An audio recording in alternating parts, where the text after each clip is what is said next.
What to do when someone gives you the silent treatment. What do I say? DanMcDonoughTraining.com. All right, so I got a letter from a viewer, and she asked what to do because her husband was giving her the silent treatment. What would you do if someone gave you the silent treatment? Are you ready? I've got the answer, and here it is. Number one, you want to ask yourself, is this a pattern? Because many times when people give us the silent treatment, it's simply because they have run out of words. And we may be, people who consistently get the silent treatment from others. And when I'm talking about the silent treatment, by the way, I'm not talking about my spouse hasn't spoken to me for a week, or my, my wife or my boyfriend or my girlfriend has shut down. That's different. That is, they are checking out of the relationship. What I mean is, if you are in a debate with someone, if you're arguing with someone, if you're discussing some point and they just stop talking, that type of silent treatment, ask yourself, is this a pattern? Do people do this with me when I'm arguing a point? Because if they do, what that tends to signal is you may be, and whether it's good or bad, I don't know, but you may be a little relentless in your approach. You may be someone who doesn't like to lose, who wants to prove your point, who might be simply more verbally skilled or more skilled in debate than your opponent, as you might look at it. So ask yourself, is this something that I may be bringing on because of my approach? Should I soften it a little bit? Which is actually going to come into play with the response that we would give someone when they are giving us the silent treatment. Because when someone gives us the silent treatment, remember that whether they are aware of it or not at the time that they do it, the silent treatment is a form of emotional abuse. Psychology Today just had a recent study about the type of abuse that it is and what it does to us. Never permit that. Because what will happen is your brain starts to release chemicals the same way as it does when it's any other type of abuse. Physical pain, for example, and it starts to send signals out that will cause you then, whether it's conscious or unconscious, to behave as though you are being abused. You will start to behave as a victim, have a victim mentality, therefore have a victim communication style. You don't want that, because what happens is that starts to seep in insidiously into your other relationships, and you start to take on characteristics of an abused person even when you're not with people who are abusing you. You start to behave as an abused person does in all of your relationships. Then you start to behave as an abused person does even when you are alone, because you have now told yourself that is who you are. Don't tell yourself that's who you are. I'm assuming most of the time when people do that, they're not trying to be abusive, but do not permit that person to remain silent when they are with you, because that way they will be getting their reward of they're inflicting that silence on you. That is their reward.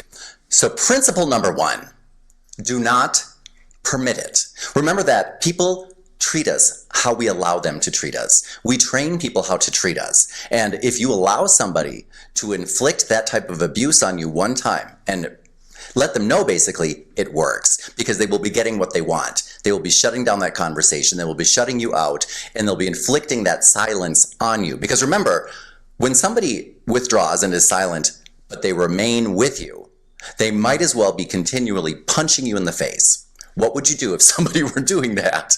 I hope you say, I would leave. Now, I hope you don't say I would punch them back. That's not the solution.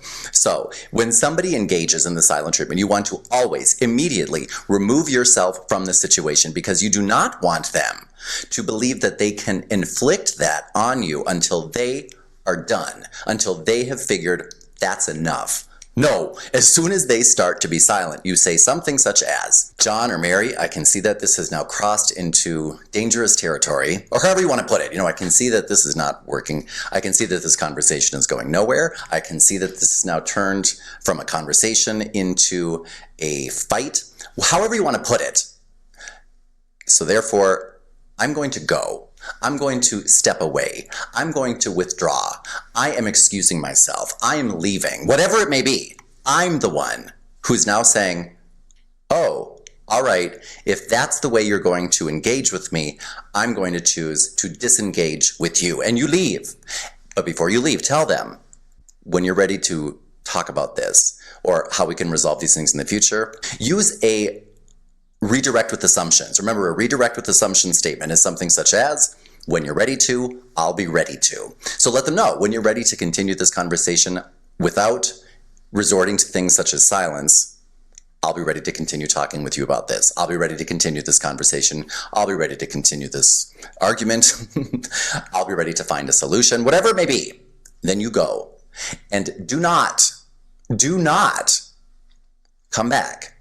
You wait until they come back to you.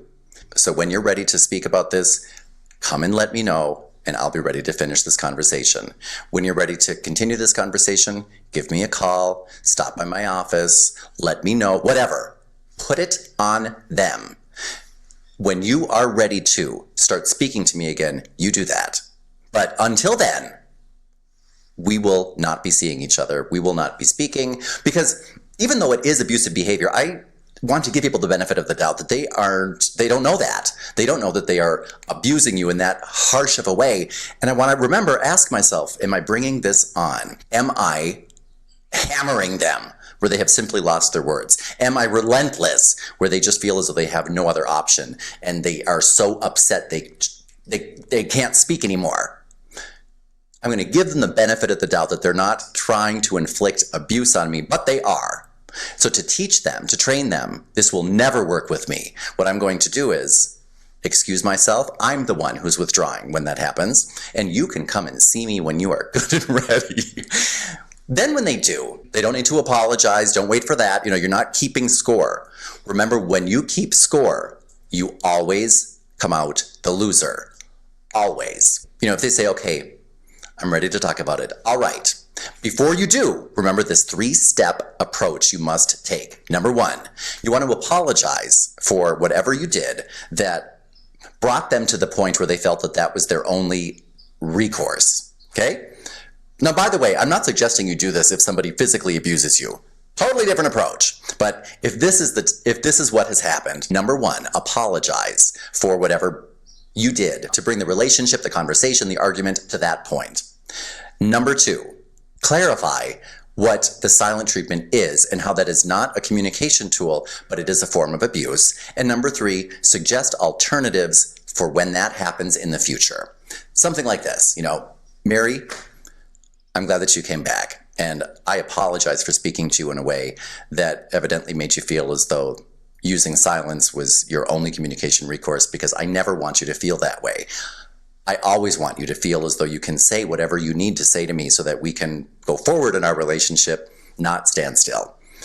However, as I mentioned to you before, as we've discussed before, or as you may have learned when you read the email that I sent you, the silent treatment is a form of emotional abuse, and I'm very sensitive to that. So how about in the future, if you realize that you're getting to the point where you're about to use silence, maybe it's because of the way I'm speaking to you, or the way I'm arguing a point, or the way I'm communicating, even if that is the case. If you feel as though you're about to use silence with me, instead of doing that, please alert me to what it is that I'm doing so that I can try to modify that, adjust my behavior so that we can keep the conversation flowing. Or maybe it's something like you just get so emotionally upset, you need to take a few minutes and be by yourself or clarify your thoughts. That's okay too, but let me know that, that you want to be by yourself or that you need to think about things. And then when you step away, that's not the silent treatment. That's just giving you some time. And if you alert me to what I'm doing when I get to that point, what I promise to do at that point is take 5 before I speak. And that really means I will stop for 5 seconds before I say the next thing. I will think about what I'm about to say more than I normally would, because you have alerted me to the fact that I might be entering into some dangerous communication territory. So I promise to do that if you promise not to use silence as a communication weapon when we communicate. Sound good? If you do that, if you clearly tell people what it is, you give people an alternative, you tell people what to do if they notice that you're exhibiting some behavior that may be making them feel like they need to use silence on you, and don't ever let them get away with it, you will notice that people will stop doing that with you. Because if you let them do it once and they know that works, they will do that again. If that doesn't work, I'm a big proponent of communicating in a loving way, in a respectful way. If you can't find a way to say it that way, step back and don't say it until you can. And remember, sometimes one of the most loving things you can do for other people is show them what it's like to love yourself. And that might mean from a distance. So for more lessons like this, make sure to subscribe to this channel if you haven't done so yet. And once you've done that, download your free communication kit. You'll see both those links below before you go ahead and check out some more of our great videos.